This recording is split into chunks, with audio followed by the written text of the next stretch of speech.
Ag nee, jette. Oh, hello buddy, thanks, so welcome to the bush.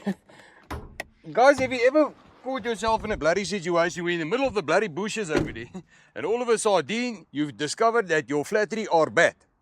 No, your battery is flat. Time to make a plan.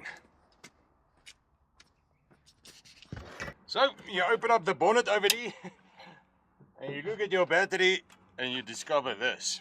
Can you see that? Problem. You need one of those fairy tale spanners over there to take that little boutjie off there. Ja nee, kyk, en daar sit jy, met jou vinger. Because nobody drives around with a bloody size 10 spanner in their trokkie over there, and it's the only spanner that always goes missing in a workshop. So what the bloody hell do you do? I've got a plan.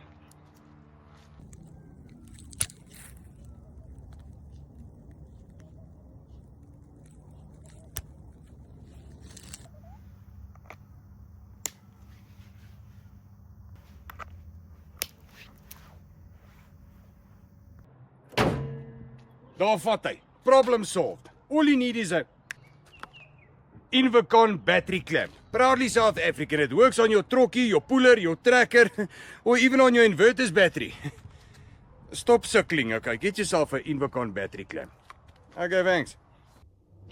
Made from solid brass to prevent corrosion, and over 20,000 units sold already in South Africa. Daar vat hy. Invicon battery clamp. Bloody amazing.